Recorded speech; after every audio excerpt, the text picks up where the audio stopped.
Армысыздар, қайырлы таң.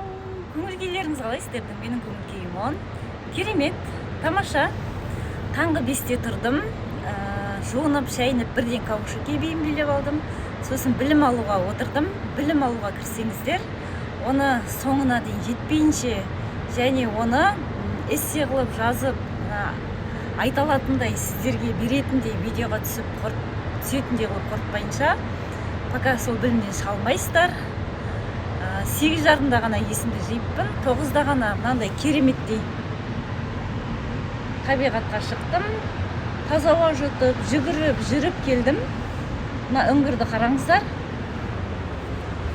Мына жерден құлап, осындай үңгір жасаған. Әрі қарай құлайтын болса, мына жерден жарылып тұр. Осы жерден құлайды екен.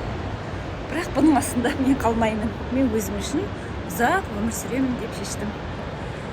15 қараша Джо Диспензаның білімдерінен оязық.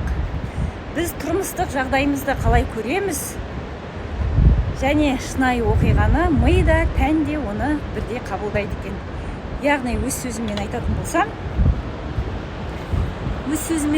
болсам, біз ең бірінші өмірімізді, болашағымызды, тұрмыстық жағдайымызды ең бірінші ойымызда жасаймыз. Ми соны бізге барлық кедергілерден аттап өтіп, соны жасап беретін болады. Өмірлеріңіз мықты болсын, қандай өмірді қалайсыздар, ойыңызда жазыңыздар, және соны ми кедергілер бар ғой деп ойламаңыздар. Ми сол кедергілердің барлығына аттап өтіп, сізге жасап беретін болады.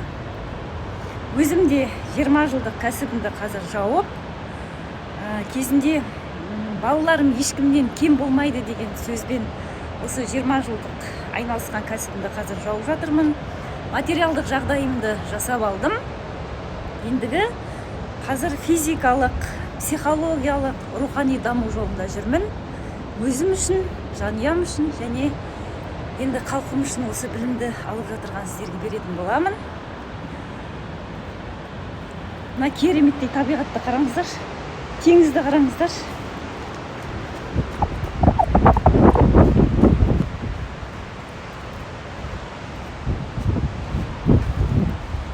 Мына теңізді көріп тұрып, қалай рухани байлыққа келмейсіз?